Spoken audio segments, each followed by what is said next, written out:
సీరియల్లో సినిమాలో నటించాలనుకుంటున్నారా? అయితే వెంటనే మా యాక్టింగ్ స్కూల్లో జాయిన్ అవ్వండి. రాయలసీమ అంటేనే ఒక కల్చర్.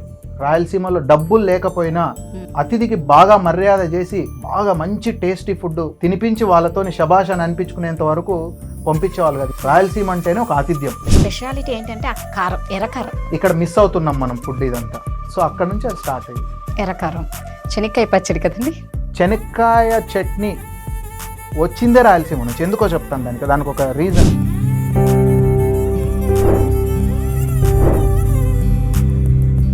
ఎక్కడ ఫుడ్ పెట్టినా ప్రతి ఒక్కరు టేస్ట్ క్వాలిటీ మెయింటైన్ చేస్తే మీరు బండిలో పెట్టినా కూడా కార్లో వెళ్ళే వాళ్ళు ఆగి మరీ తింటారు. తింటున్నప్పుడు వాళ్ళ ఫేస్లో వచ్చే ఆ ఎక్స్ప్రెషన్ అదే నాకు మంచి మోటివేషన్ ఇస్తుంది.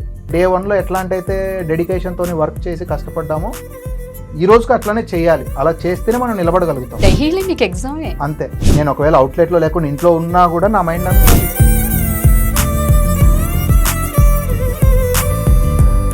సో ఎలా తీసుకుంటారండి? ఎంప్లాయీస్ ఎక్స్పీరియన్స్ ఉన్న వాళ్ళనే తీసుకుంటారా? ఎక్స్పీరియన్స్ అనే వాళ్ళని ఒక్కరిని కూడా తీసుకోము. కొత్త వాళ్ళని తీసుకుంటాం, మేము ట్రైన్ చేసుకుంటాం. ఇక్కడ ఒక జాబ్కి వెళ్తే ఫస్ట్ నీకు ఎంత సీనియర్? మా దగ్గర పనిచేసి ఎవరినైనా తీసుకుపోయినా మా టేస్ట్ ఎవరు ఇవ్వలేరు. ఫుడ్ ఇండస్ట్రీ స్టాండర్డ్ ప్రకారం 85% మనం టేస్ట్ కన్సిస్టెన్సీ మెయింటైన్ చేయగలిగితే సూపర్ సక్సెస్ అని అంటారు. బట్ నేను 95% నేను టార్గెట్ పెట్టుకుంటాను. ఒక చిన్న పల్లెటూరు అన్నారు కదా, ఎలా అనిపించింది? ఈ రోజు ఈ స్థాయిలో ఉండడంలో మన చెల్లెలు షెఫ్ మ్యారియట్లో వర్క్ చేసేది. తను వదిలేసి వచ్చి దగ్గరుండి చూసుకుందండి. బిజినెస్ టర్న్ ఓవర్ ఏంటి? ఎన్ని అవుట్లెట్స్ ఉన్నాయి? మనం ఒక ఫుడ్ ట్రక్ తోని స్టార్ట్ చేసాము. ఈ రోజు మనకు ఒక 4 బ్రాంచెస్, ఈరోజు ఇంకా మోర్ అండ్ మోర్ అవుట్లెట్స్ వస్తున్నాయి తొందరలోనే. మీరు అన్నట్టు ఇందాక బాయ్ ఫ్రమ్ విలేజ్ జీరోతోని హైదరాబాద్కి వచ్చి ఈరోజు we're doing more than 15 crores turnover. 15 crores turnover per annum. Hi viewers India's largest digital media network Suman టీవీకి స్వాగతం. ప్రస్తుతం మనతో ఉన్నారండి పంచకట్టు దోశ ఫౌండర్ నాగభరణ్ గారు. దోశ అంటేనే అందరికీ నోట్లో నీళ్ళు వస్తాయి. నెయ్యి కారం దోశ అంటే ఇంకా ఎక్కువగా వస్తుంది. పంచకట్టు దోశ అంటే మాత్రం ఒక్కసారి టేస్ట్ చేస్తే మాత్రం మళ్ళా వదలరు. సో అసలు ఆ పంచకట్టు దోశ అనేది ఎందుకు పెట్టారు, దీనికి పెట్టడానికి ఎలాంటి కష్టాలు పడ్డారు, ముందు ఏం చేశారు అని భరణ్ గారి బయోగ్రఫీ గురించి తెలుసుకుందాం. ఎందుకంటే చాలామంది ఇన్స్పైర్ అవుతారు. ఎవరు మిస్ అవ్వకుండా ఖచ్చితంగా ఈ వీడియోని ఫుల్ చూడండి. హాయ్ అండి. నమస్తే మేడం. భరణ్ గారు, అసలు మీరు ఇది పెట్టాలని ఎందుకు ఐడియా వచ్చింది? అసలు మీ లైఫ్ జర్నీ ఎలా? యాక్చువల్లీ నేను అనంతపూర్ జిల్లా తాడిపత్రి దగ్గర మాదొక చిన్న విలేజ్, రావి వెంకటాంపల్లి అని చెప్పి మాది విలేజ్ అనమాట. సో వ్యవసాయ కుటుంబం. మా ఫాదర్ వ్యవసాయం చేస్తుండే, ఒక 3 ఎకరాల పొలం ఉండేది. ఇంకా రాయలసీమ అనగానే చాలా వెనుకబడిన ప్రాంతం. ఓకే. ఎందుకంటే 3,000 రూపాయలు స్కూల్ ఫీజు 10th క్లాస్కి కూడా కట్టాలంటే ఎంతో ఇబ్బందులు పడేవాళ్ళు పేరెంట్స్. ఎందుకంటే రాయలసీమ అత్యంత వెనుకబడిన ప్రాంతం. సో వర్షాల మీదనే ఆధారపడి ఉండే పంటలు పండే ప్రాంతం. వ్యవసాయం అంటేనే ఒక జూదంలాగా ఉండేది. అంటే మనం అప్పులు తీసుకురావడం, పెట్టడం, అవుతుందా లేదా తెలియదు. అట్లాంటి సిచ్యువేషన్. ₹1 కూడా డబ్బులు వచ్చేది కాదు. కానీ ఇంకా వేరే ఏం తెలియదు మా ప్రజలకు అప్పుడు. ఆ సంవత్సరం వర్షాలు అంత బాగా పడినాయంటే ఆ స్కూల్ ఫీజులు అవి కట్టేదానికి కొంత డబ్బులు వచ్చే, లేదంటే లేదు. అంటే అట్లాంటి బ్యాక్గ్రౌండ్. ఒక 2 రూమ్లు ఇల్లు, ఒక రూమ్లో నులక మంచం మీద మా నాయన పండుకుంటే కింద నేను నా చెల్లెలు కింద పండుకునేది. అంటే అట్లాంటి బ్యాక్గ్రౌండ్ నుంచి వచ్చాను నేను. చాలా పూర్ బ్యాక్గ్రౌండే. ఫస్ట్ నేను ఒక స్టార్టప్ కంపెనీలో వర్క్ చేశాను. నా ఇంజనీరింగ్ అయిపోయిన తర్వాత ఆ స్టార్టప్ కంపెనీ నుంచి నేను చాలా నేర్చుకోగలిగాను. ఎందుకంటే ఆ స్టార్టప్ కంపెనీ ఫౌండర్ మా కజిన్ ఉండే. ఆయన నన్ను బాగా ఎంకరేజ్ చేశాడు. దాని తర్వాత ఏంది అని అంటే ఇంకా మనం ఓన్గా ఏదైనా చెయ్యాలా అనే ఉద్దేశంతో నేను ఫుడ్ బిజినెస్లోకి ఎంటర్ అయినాను. ఆ వెనుకబడిన ప్రాంతం నుంచి వచ్చాం కదా, సో ఆ సెంటిమెంట్ కొంచెం ఎక్కువ ఉంటుంది రాయలసీమ అనగానే మాకు. పర్సనల్లీ నాకు కూడా చాలా అద్భుతమైన కల్చర్ రాయలసీమ ప్రాంతం సొంతం. సో మీరు సినిమాలలో అంతా తప్పుగా చూసుంటారు, కానీ రాయలసీమ అంటేనే ఫ్యాక్షన్, నరుక్కుంటారు, బాంబులు అదంతా ఉన్నింది. అదంతా లేదని నేను అన్ను. కానీ రాయలసీమ అంటేనే ఒక కల్చర్. రాయలసీమలో డబ్బులు లేకపోయినా అతిథి వచ్చినాడు ఇంటికనంటే మేము తినకోకుండా కూడా అతిథికి బాగా మర్యాద చేసి బాగా మంచి టేస్టీ ఫుడ్ బాగా కారంగా వండి చేసి పెట్టి తినిపించి వాళ్ళతోని శబాష్ అని అనిపించుకునేంత వరకు పంపించేవాళ్ళు కాదు. ఎంత బీద ప్రజలైనా కూడా రాయలసీమ అంటేనే ఒక ఆతిథ్యం. మాట కటువుగా ఉన్నా కూడా, మాట కటువుగా ఉంటుంది, కానీ ఇది మనసు మాత్రం ఆ అతిథికి మాత్రం ఎప్పుడు మర్యాద చేసి పంపించేటటువంటి కల్చర్లో నుంచి వచ్చామన్నమాట మేము. సో అట్లా రాయలసీమ ప్రాంత ఫుడ్ అనేది నాకు బాగా చిన్నప్పటి నుంచి మా ఊర్లో తింటూ పెరిగిన దోశలు కానీ, ఆ నెయ్యి కారం దోశలు కానీ ఇవన్నీ తింటూ పెరిగాం కదా. ఇక్కడ మిస్ అవుతున్నాం మనం ఫుడ్ ఇదంతా. సో ఎప్పుడూ నాకు అనిపించేది మన ఫుడ్ను మన ప్రాంతం యొక్క దీన్ని మనం తీసుకొని రావాలి. ఆ లోపల ఆ ఫీల్తోని నాకు కూడా బాగా ఇక్కడ గ్యాప్ కనిపించింది. సో అక్కడ నుంచి అది స్టార్ట్ అయ్యింది. పంచకట్టు అంటేనే చాలా మందికి నోటెడ్ అనమాట. ఎలా అనిపిస్తుందండి అంటే ఆ లైఫ్ అంతా చూసి ఇప్పుడు మీరు బాగా వెల్ సెటిల్డ్ అయిపోయిన తర్వాత ఎలా అనిపిస్తుంది మీకు? అప్పుడు కష్టాలు ఇప్పుడు భగవంతుడు ఏదైనా మన మంచికే అనిపిస్తుందా? ఆ భగవంతుడు నాకే ఎందుకు ఇచ్చాడని ఆ రోజు ఎప్పుడన్నా అనుకున్నారు? అది ఒక గిఫ్ట్ అని అనుకుంటాను. ఇప్పుడు అది ఉంది కాబట్టే నేను స్వతహాగా ఎదగాలి, స్వతహాగా పని చేయాలి అనే తపన నాలో వచ్చింది. అలా ముందుకు పోయాం. కష్టాలు అనేవి ఇంకా మామూలండి, నాకోటే ఉండవు కదా. వాళ్ళ స్థాయిలో వాళ్ళకి సంబంధించి ప్రతి ఒక్కరు కష్టాలు పడుంటారు, కష్టాలు పడుండరనే. ఇప్పుడు ఏదైనా నాకు ఉన్నింది అనుకోండి, అమ్మ ఇది పోతుందేమో అనే భయం ఉంటుంది. సో ఏం లేనోనికి ఏముంది, సూపర్ రెడ్ చెప్పులు ఎర్ర స్పార్క్స్ చెప్పులు వేసుకొని హైదరాబాద్కి వచ్చిన పోతే ఏముంది, ఇంకా మళ్ళీ నడుచుకుంటూ పోయినా మళ్ళీ ఏదైనా చేసుకోగలుగుతామనే ధైర్యం ఉంది. సో ఏదన్నా ఉండి మనకు అన్నీ ఉండి అమ్మో ఇది పోతే మనం ఏమింది లైఫ్ అనే పరిస్థితి లేదు. కాబట్టి ఒక ఎంటుకేసి కొండను లాగితే వస్తే కొండ పోతే ఎంటుక అనేటటువంటి మైండ్ సెట్లోనే ఉండేవాడిని. కష్టపడడం అనేది చిన్నప్పటి నుంచి అలవాటైంది. సో ఆ మోటివేషన్తోనే మనం ముందుకు పోగలిగాం, ఒక మంచి బ్రాండ్ మనం ఎస్టాబ్లిష్ చేయగలిగాము. కానీ నాకు ఎప్పుడు ఈ రోజుకి కూడా ఆ డే 1లో నేను ఎట్లాంటి మైండ్ సెట్లో ఉన్నానో అదే మైండ్ సెట్లోనే ఉంటాను. ఫస్ట్ ప్రయారిటీ ఒకటే, వచ్చిన ప్రతి కస్టమర్కి మంచి ఫుడ్ సర్వ్ చేసి బాగుంది అని అనిపించుకోవాలి. డబ్బుల గురించి నేనే ఆలోచించను. వాళ్ళు తింటున్నప్పుడు వాళ్ళ ఫేస్లో వచ్చే ఆ ఎక్స్ప్రెషన్ అదే నాకు ఇంకా నేటివ్ రుచులను అందించడానికి ఒక బాగా మంచి మోటివేషన్ ఇస్తుంది. సో నాకు ఆ కస్టమర్ సాటిస్ఫాక్షనే నా మెయిన్ ప్రయారిటీ. ఇంకా డబ్బులు ఇదంతా నేను అసలు చూసుకోను దాని గురించి. ఎన్ని సంవత్సరాలు పట్టిందండి మీరు బాగా సెట్ అవ్వడానికి? ఇది సక్సెస్ అవుతుందని చాలామంది అనుకుంటారు. ఎందుకంటే ఎక్కడ ఫుడ్ పెట్టినా ప్రతి ఒక్కరు టేస్ట్ క్వాలిటీ మెయింటైన్ చేస్తే మీరు బండిలో పెట్టినా కూడా కార్లో వెళ్ళే వాళ్ళు ఆగి మరీ తింటారు. అంటే ఫుడ్ బిజినెస్కి అంత ఉంటుందన్నమాట. సో అందరికీ ఫస్ట్ థాట్ ఏమొస్తుందంటే చక్కగా నేను ఒక ఫుడ్ బిజినెస్ చేసుకుంటా, నేను ఒక బండి పెట్టుకుంటాను అని అనిపిస్తుంది. దీని వెనకాల హార్డ్ వర్క్ మరి ఎలా ఉంటుందో తెలియదు. అలాంటి వాళ్ళకి మీరు ఎలాంటి సలహాలు ఇస్తారు? ఈరోజు పంచకట్టు దోశ అంటే ఒక బ్రాండ్, ఇన్ని బ్రాంచెస్, ఇంత బిజినెస్ ఇదంతా చూస్తున్నారు. పంచకట్టు దోశ నేను స్టార్ట్ చేసింది ఒక ఫుడ్ ట్రక్తోని, ఒక చిన్న ఫుడ్ ట్రక్తోని స్టార్ట్ చేశాను. బిజినెస్ అంటే ఏందని తెలుసుకోవడానికి నాకు ఆల్మోస్ట్ 3 సంవత్సరాలు టైం పట్టింది. 4 సంవత్సరాలు 5 సంవత్సరాలు కష్టపడి నేను సంపాదించుకున్న డబ్బులు అండ్ అప్పులు తీసుకొని వచ్చి పెడితే ఫస్ట్ 1 ఇయర్లో మొత్తం గాన్. 20 లక్షల లాస్ వచ్చింది ఫస్ట్ 1 ఇయర్లో. ఏది చేద్దామని ఒక అడుగు ముందుకేస్తే 4 అడుగులు వెనక్కి వేసే పరిస్థితి వచ్చింది. ఏది ముట్టుకున్నా అది నాకు అసలు కలిసి రాలా. అదే టైంలో మా ఫాదర్ చనిపోయినారు. ఆ టైంలో డిసైడ్ అయిపోయి ఇంకా ఏదైనా కానీ దీంట్లో మనము సక్సెస్ అయ్యే బయటికి రావాలని డిసైడ్ అయిపోయి ముందుకు పోయి నేను కష్టపడ్డాను. ట్రక్ క్లోజ్ చేసి సెకండ్ అవుట్లెట్ బంజారాహిల్స్లో స్టార్ట్ చేసినప్పుడు అంత బాగా నడిచింది అనుకోని 3 నెలలకు మళ్ళీ కరోనా, కోవిడ్ టైంలో మొత్తం మళ్ళీ ఒక 2 సంవత్సరాలు గాను. ఆ టైంలో మళ్ళీ సస్టైన్ అయ్యి అప్పుడు చాలా ఇబ్బందులు పడి అసలు ఒక పాయింట్ ఆఫ్ టైంలో ఇంకా క్లోజ్ చేద్దాము, ఇంకా మన వల్ల కాదు. చెల్లెల లైఫ్ని కూడా రిస్క్ చేసి నేను దీంట్లో అప్పుడు ఆ రోజుల్లో నేను ఇబ్బందులు పడ్డాను. సో దేవుని దయతోని అందరి సహకారము, ఎంతోమంది నన్ను ఎంకరేజ్ చేశారు. So I'm so much thankful to them. అందరికీ నేను రుణపడి ఉంటాను. అందుకే ఈరోజు కూడా మేము అదే డెడికేషన్తో ఆ మంచి టేస్ట్, మంచి రుచిని అందించాలి ప్రజల కోసం అని చెప్పి ఈరోజుకు మేము అట్లానే కష్టపడతా ఉంటాము. మా అమ్మ నాన్నల పుణ్యమో మరేమో తెలియదు, కానీ నేను దేవుని దయతోని బయటకు వచ్చి కొంచెం సక్సెస్ అవ్వగలిగాను. లేకపోతే ఎంత రిస్కీ అంటే నా లైఫ్ రిస్క్ చేసి నేను చేశాను. లైఫ్ని మొత్తం రిస్క్లో పెట్టి చేసుకోకూడదు. సేఫ్గా ఇన్వెస్ట్మెంట్ చేసుకోవాలి, సేఫ్గా బిజినెస్ని స్టార్ట్ చేసుకోవాలి. నేను చేసిన తప్పు మీరు చేయొద్దండి. ఏదో దేవుని దయతోని మా అమ్మ నాన్నల పుణ్యంతో నేను ఈరోజు ఏదో బయట పడగలిగాం, కానీ లేకపోతే చాలా ఇబ్బందులు పడాల్సిన పరిస్థితి వచ్చేది. రోజుకు టెన్షన్గానే ఉంటుంది కదండి. ఈ రోజు మేము కూల్గా ఉన్నామని ఏమన్నా ఉంటుందా మీకు? ఫుడ్ బిజినెస్లో ఎవరు ఆలోచన చేయని ఒక మెయిన్ ఇంపార్టెంట్ థింగ్ ఏంటంటే every day is a new day. Every single day నీకు ఒక కొత్త ఇష్యూ ఆర్ కొత్త దీంతోనే నువ్వు స్టార్ట్ చేయాల్సి వస్తుంది. సో కాబట్టి ఎప్పుడు దీంట్లో మనం సెటిల్ అయ్యామనో మనం సక్సెస్ అయ్యామనో అనేదానికి లేదు. ఎంత పెద్ద బ్రాండ్ అయినా ఎవ్రీ డే కష్టపడాల్సిందే. డే 1లో ఎట్లాంటి అయితే డెడికేషన్తో వర్క్ చేసి కష్టపడ్డామో ఈ రోజుకి అట్లానే చేయాలి. అలా చేస్తేనే మనం నిలబడగలుగుతాం. మేబీ టీం పెరగచ్చు, మల్టిపుల్ టాలెంట్స్ ఇన్వాల్వ్ అవ్వచ్చు, కానీ బట్ ఆ డెడికేషన్ అదే మైండ్ సెట్తోనే ఉండాలి మనం. మీరు ఒక ఎస్టాబ్లిష్డ్ కాబట్టి 10 మందికి సర్వ్ చేయాలి కాబట్టి ఎలా ఉంటుంది అలా ఎంప్లాయీస్తో ప్రాబ్లం చెఫ్ రాకపోయినా అప్పుడు ఎలా ఉంటుంది? సో ఎవ్రీ డే ఉంటుందండి మాకు. ఎవ్రీ మంత్ కొంతమంది వెళ్ళిపోతుంటారు, కొత్త వాళ్ళని తీసుకొని ట్రైన్ చేసుకుంటూ ఉంటాం. అది ఇంకా నిత్యం జరిగే ప్రాసెస్. అది ఎవరికి అతీతం ఏం కాదు, మాకు అలవాటు అయిపోయింది ఇంకా అంతే. డైలీ మీకు ఎగ్జామే అంతే. నేను ఒకవేళ అవుట్లెట్లో లేకుండా ఇంట్లో ఉన్నా కూడా నా మైండ్ అంతా బిజినెస్ చుట్టూ అక్కడే ఉంటుంది. ఏదో ఒక ఫోన్ కాల్, ఏదో ఒకటి అదే నడుస్తూనే ఉంటుంది. అది ఇంకా నాకనే కాదు, ఎనీ రెస్టారెంటియర్, ఎనీ ఫుడ్ బిజినెస్లో ఉన్న ఎవరికైనా ఇది సహజం. సో ఎలా తీసుకుంటారండి ఎంప్లాయీస్ని మీరు? అంటే ఎక్స్పీరియన్స్ ఉన్న వాళ్ళనే తీసుకుంటారా? ఎక్స్పీరియన్స్ అనే వాళ్ళని ఒక్కరిని కూడా తీసుకోము, కొత్త వాళ్ళని తీసుకుంటాం, మేము ట్రైన్ చేసుకుంటాం. క్లీనింగ్ దగ్గర నుంచి పని చేసుకొని ఈరోజు నా 50,000 60,000 శాలరీస్ తీసుకునే వాళ్ళు కూడా ఉన్నారు పర్ మంత్. సో అంటే అంత డెవలప్ చేసుకొని మనం చేసుకోవాల్సింది. మేము ఎక్స్పీరియన్స్ అని లేదంటే ఇంకో దగ్గర పని చేశాడు, అక్కడ వేరే రెస్టారెంట్లో పని చేశాడు అంటే నో. ఎందుకలా? Because I don't want.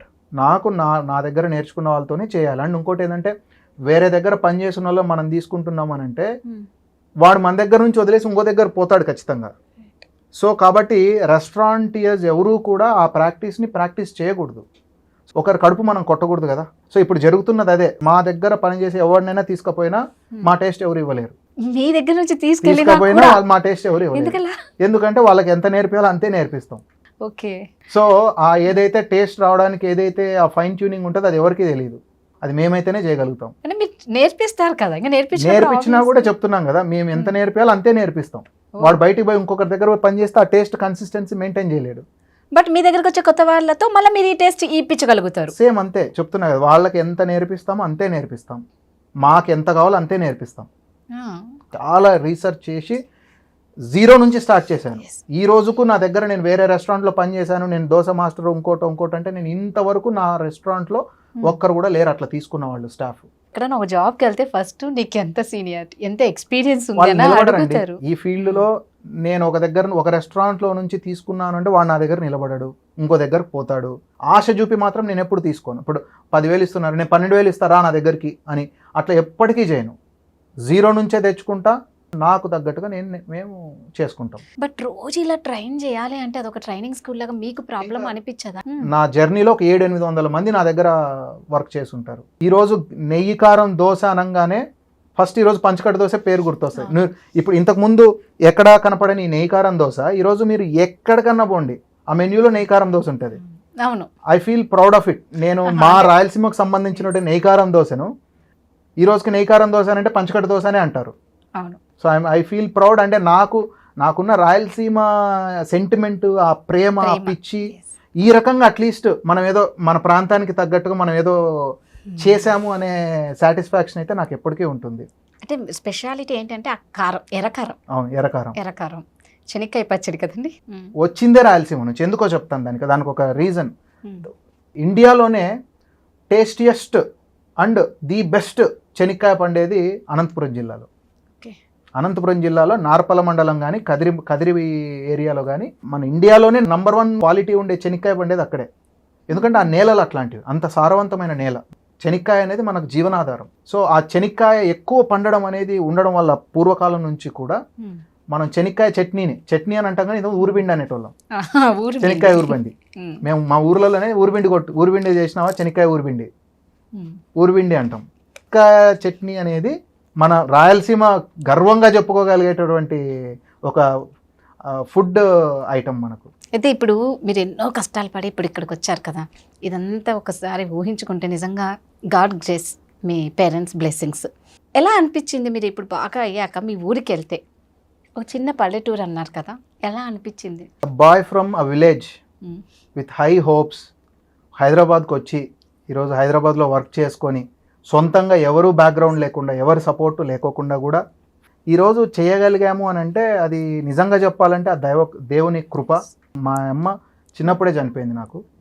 మా నాయన నాకు 2019లో నేను స్ట్రగుల్ అవుతున్న టైంలో చనిపోయినాడు. వాళ్ళ పుణ్యము, వాళ్ళ కృప నా మీద ఉందని నేను అనుకుంటాను. నాకున్నది నా చెల్లెలు ఒకటే. అమ్మ మీరు చిన్నప్పుడే నాకు 11 సంవత్సరాల వయసులో మా అమ్మ చనిపోయింది. సో నాకు మా అమ్మ స్పర్శ కూడా గుర్తులేదు. అంటే అంత చిన్న వయసులో చనిపోయింది మా అమ్మ.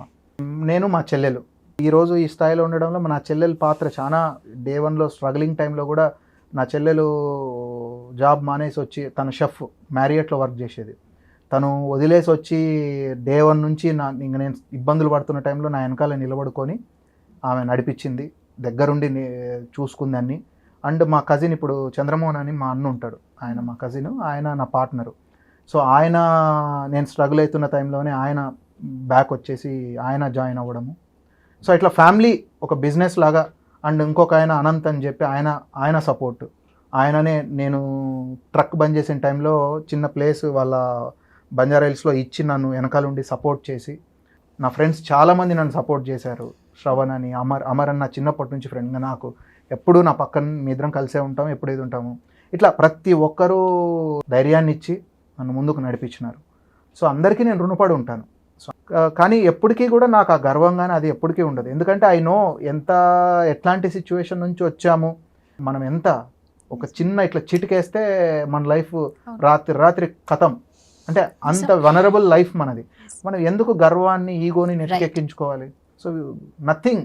మనం ఏదైనా సాధించినాము అని అనుకుంటే అది మన అవివేకమే. సో నాకు లైఫ్లో ఎప్పుడూ అది ఉండదు. ఈరోజు చేయాల్సిన పని ఈరోజు చేసుకుంటా పోవాలి, అంతే తెలిసింది నాకు. అదే మోటివేషన్తోనే అదే డైరెక్షన్లోనే ఉంటాను. ఎందుకంటే ఒక చిన్న పల్లెటూరు నుంచి బ్రతకడానికి నేను హైదరాబాద్కి వచ్చాను. హైదరాబాద్ మనల్ని ఆదరించింది, ప్రజలు మనల్ని ముందుకు తీసుకుపోతున్నారు. ఇంతమంది ఇన్ని రకాలుగా మనకి వెనకాల నిలబడి, కొంతమంది తెలిసి తెలియక డైరెక్ట్గా ఇండైరెక్ట్గా ఇంతమంది మనల్ని నడిపిస్తూ ఉన్నారు. మరి మనం చేసింది ఏంటి?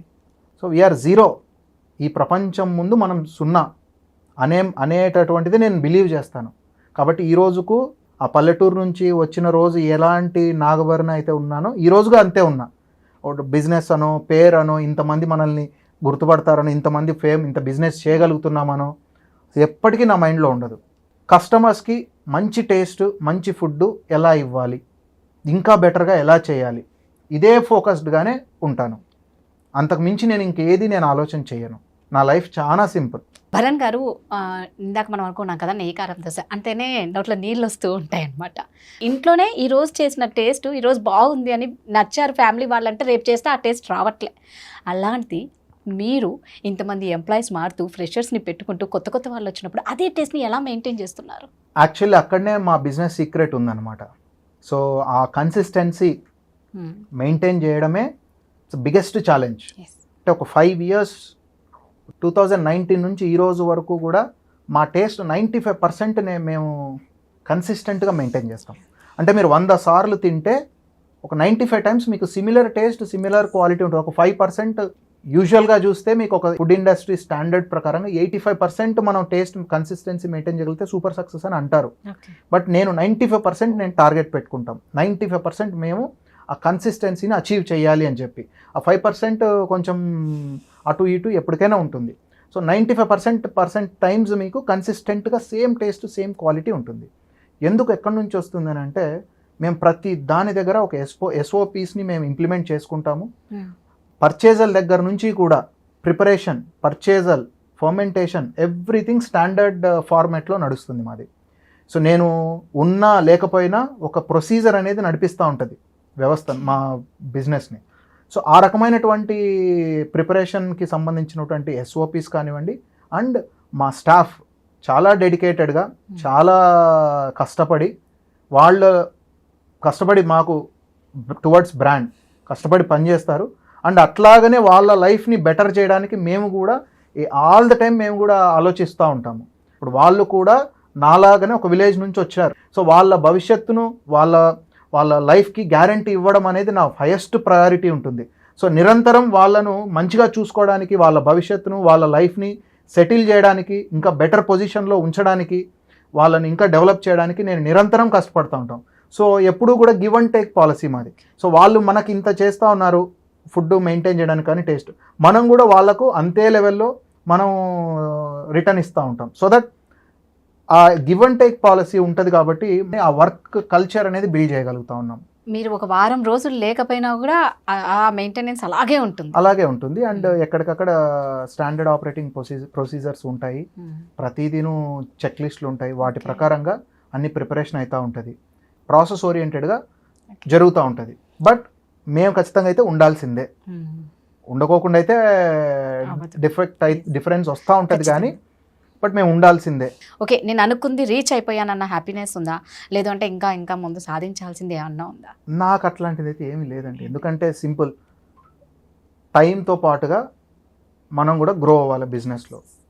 ప్రజలకు ఎక్కువ మందికి ఇంకా ఏరియాస్లోకి రీచ్ వెళ్ళాలి, ఇంకా ఎక్కువ మందికి మనం సర్వ్ చేయాలి. అదొక్కటే నా మోటివేషన్. కానీ మనం చేసే పని మనం కరెక్ట్గా చేస్తే ఆటోమేటిక్గా అది వస్తుంది, దాని గురించి మనం ఆలోచించే పని లేదు.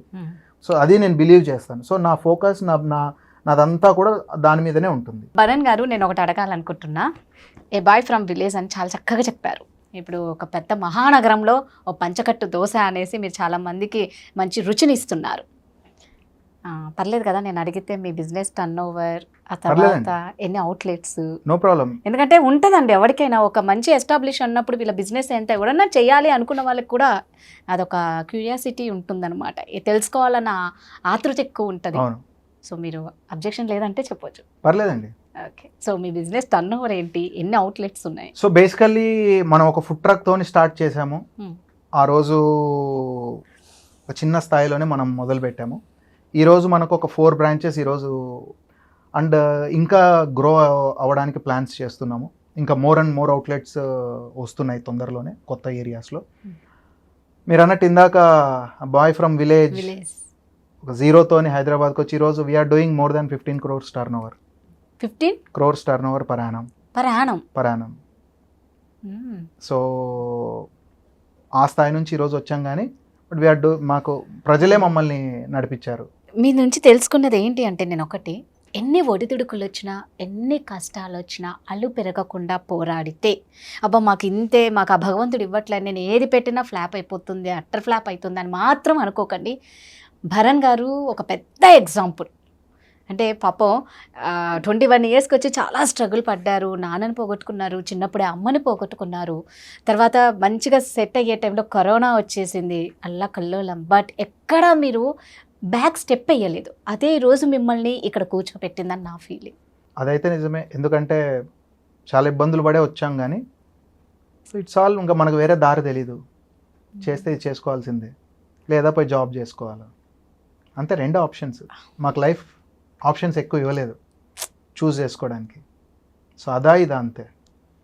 పోగొట్టుకోవడానికి ఏదైనా ఉంటే భయపడాలి, పోగొట్టుకోవడానికి ఏం లేదు కాబట్టి ధైర్యంగా ముందుకు పోయాం. ఏముంది మేడం, ఏం లేకపోతే ఏమవుతుంది? ఏం లేని ఒక సైకిల్ మీద తిరిగేటోని ఊర్లో, తర్వాత ఇంజనీరింగ్ టైంలో ఒక బండి కొనుక్కున్నా, 2-wheeler. సో ఎక్కడి నుంచి వచ్చినాం, అంతే కదా. పోతే ఏం పోతుంది, మళ్ళీ సైకిల్ మీదకి పోతామా? నడుచుకుంటూ పోయే ఓపిక ఉంది, పోయి నడుచుకుంటూ పోయి పని చేసుకుందాం అనే ధైర్యం తప్పితే ఇంకేం లేదు. మెంటలీగా చాలా స్ట్రెంగ్త్ మనకి. ఆ ఒక్క ధైర్యం ఉంటే మనం ఏమైనా చేయగలుగుతాం.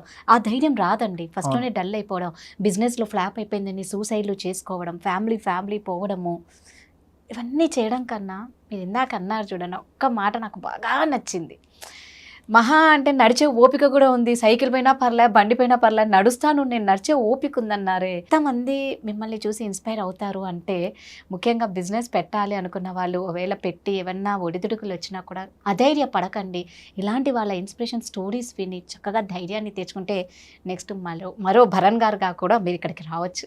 థ్యాంక్ యూ మేడం, చాలా ఆనందంగా ఉంది ఈ ఆపర్చునిటీ ఇచ్చినందుకు. మీ వాల్యుబుల్ టైం మాకు ఇచ్చినందుకు, పంచకట్టు గురించి బోల్డ్ అనే విషయాలు మాకు చెప్పినందుకు, మా వ్యూయర్స్కి చెప్పినందుకు thank you so much. Thank you madam, thank you so much.